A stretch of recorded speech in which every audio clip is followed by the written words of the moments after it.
یہ تو وہ سب خواب کی بات تھی جو میں نے خواب میں دیکھی تھی. اب بیداری کی بات سنو. ابھی میں غلام بھائی کے یہاں عیادت کر کے آ رہا تھا تو ہمارے محمد بھائی نے کہا یہ 11 گاڑیاں ہیں تبلیغ والوں کے لیے وقف ہیں. تو میں نے ان سے کہا کہ تبلیغ کی محنت سے جو اصلاح ہوگی وہ عارضی ہوگی، ٹیمپریری ہوگی، اور اس میں گمراہی کا امکان ہے. آج 60-70 سال ہوتے ہوتے تبلیغ جماعت میں کتنی ہی گمراہیاں پیدا ہو گئی. سب سے پہلی گمراہی تو یہ پیدا ہوئی کہ انہوں نے کہا ہمارا کام ہی جہاد ہے. ارے جہاد، جب ہم کتاب الجہاد بخاری میں کھولتے ہیں اور پڑھتے ہیں تو اس کا کیا مفہوم ہمارے ذہن میں آتا ہے؟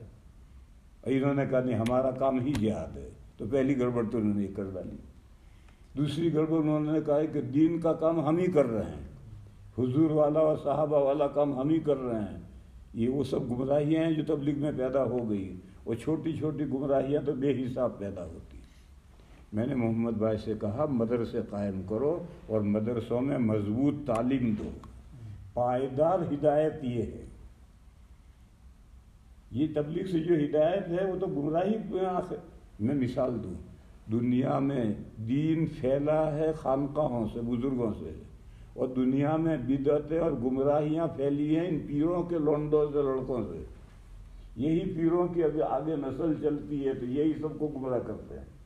پہلا پیر بڑا شاندار اللہ کا نیک بندہ ہے، اسے ہدایت پھیلتی ہے، پھر اولاد جاہل آتی ہے وہ سب کو لے ڈوبتی ہے. تو خانقاہوں سے جو ہدایت پھیلتی ہے وہ دیر مضبوط نہیں ہے، وہ تو ایک وقت تک رہے گی، پھر اسے گمراہیاں پیدا ہو جائیں گے. یہی حال تبلیغ کی ہدایت کا ہے. اور مدرسوں سے جو ہدایت ہے وہ پائیدار ہے، کیونکہ مدرسوں کی ہدایت زبانی نہیں ہے، یہ کتاب رکھی ہے، اس کی بنیاد پر ہے. تو کوئی بھی مجھے ٹوک سکتا ہے کہ مولانا صاحب آپ کیا کہہ رہے ہیں، بخاری نے تو یہ لکھا ہے. تو مجھے سوچنا پڑے گا. اور ان خانقاہ والوں کو کوئی نہیں ٹوک سکتا، ان تبلیغ والوں کو کوئی نہیں ٹوک سکتا. ان کی تعلیم تو کسی کتاب کی بنیاد پر ہے ہی نہیں. اس لیے میں نے محمد بھائی سے کہا مدرسہ قائم کرو. دیکھو زامبیا والے تم سے آگے ہیں. میں کونگو میں گیا تھا، وہاں کچھ نہیں ہے. فلاں جگہ گیا وہاں کچھ نہیں ہے. تمہارے یہاں بھی کچھ نہیں ہے. مدرسے قائم کرو اور مضبوط تعلیم دو. یہ ابھی میں نے ان سے کہی یہ بات. تو محمد بھائی نے مجھے جواب دیا کہ میں بھی مولویوں سے کہتا ہوں مدرسے قائم کرو. تو میں نے ان سے کہا مولوی مدرسے نہیں قائم کر سکتے، مولویوں کے پاس ہے کیا؟ مدرسے تو تم قائم کرو اور مولویوں سے کام لو. دونوں ملو گے تو پرندہ اڑے گا، اور اگر تم ایک پرندہ بائیں پر سے اڑتا رہے گا تو کبھی بھی نہیں اڑے گا. دونوں پر اکٹھا ہوں گے تو پرندہ اڑے گا. تو صاحب ثروت، صاحب اموال کھڑے ہوں اور کھڑے ہو کر مدارس قائم کریں اور اس میں بہترین علماء انڈیا پاکستان سے لائیں اور طلباء کو پہلے اردو پڑھائیں. اگر آپ کو دیوبندی رہنا ہے تو اردو پڑھنا ہے. بے شک آپ انگریزی اور عربی کی تعلیم سے دیوبندی نہیں رہ سکو گے. دیکھو ساؤتھ افریقہ کی مثال ہے، زکریا اور آزاد بھی سب ہندوستان پاکستان سے اساتذہ لاتے ہیں، 1 سال اردو پڑھاتے ہیں. بس ان کو وہ دیوبند کے طرز پر ہیں، وہ دیوبندی ہیں. اور باقی ساؤتھ افریقہ ہی میں انگریزی میں پڑھانے والے بھی ادارے ہیں، عربی میں پڑھانے والے بھی ادارے ہیں. سب جگہ میں گھومتا آ رہا ہوں، وہ سب دیوبندی نہیں ہیں. تو اس لیے اگر آپ دیوبندی دیکھو، لینگویجز مادری زبان کے علاوہ دوسری زبانیں مختلف مقاصد سے سیکھنی پڑتی. ایک کو مڈل ایسٹ میں نوکری کرنی ہے تو عربی سیکھنی پڑے گی. ایک کو یورپ امریکہ میں نوکری کرنی پڑتی تو انگریزی سیکھنی پڑے گی، سیکھتے ہیں. ایک کو ایمبیسی میں نوکری کرنی پڑتی ہے تو انگریزی سیکھنی پڑے گی. اور اگر ملک ایسا ہے کہ وہاں فرینچ بولی جاتی تو فرینچ سیکھنی پڑے گی.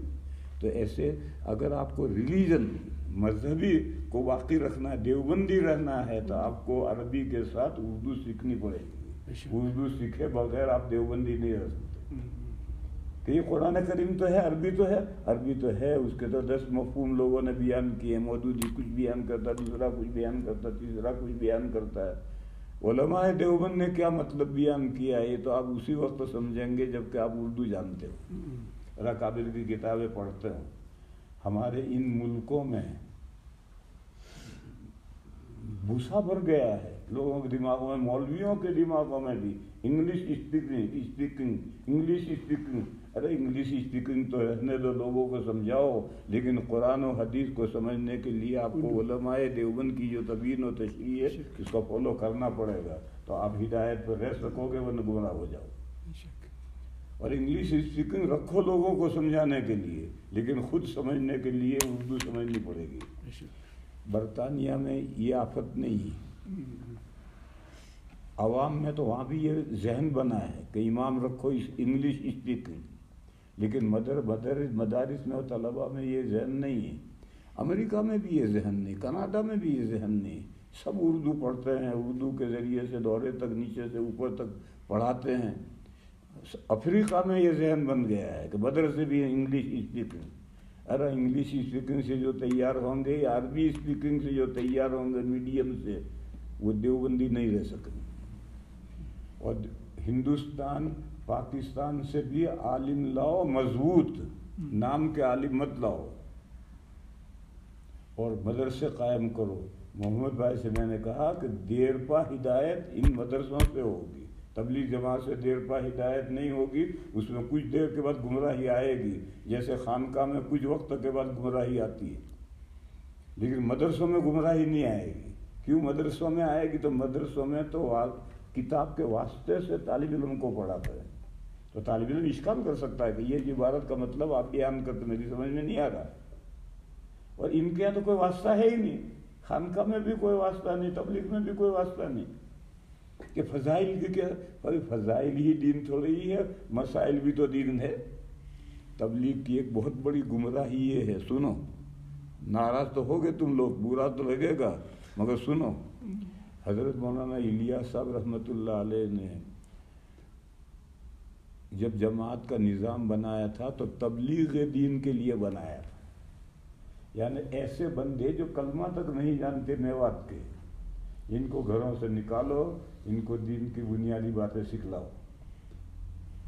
آج جماعت مسجد میں آتی ہے، گاؤں کے بے نمازیوں پر کوئی محنت کرنے والا نہیں، گھیر گھر کے لاتے ہیں، پاکی ناپاکی بھی نہیں سمجھاتے، بھائی ایک ہی بات سمجھتے، نکلو نکلو، یہی بات سمجھاتے ہیں. اور ان کی تعلیم میں کوئی بیٹھتا بھی نہیں، کیونکہ ان کی تعلیم میں کچھ ہے ہی نہیں، نکلو اس کے علاوہ کچھ ہے ہی نہیں.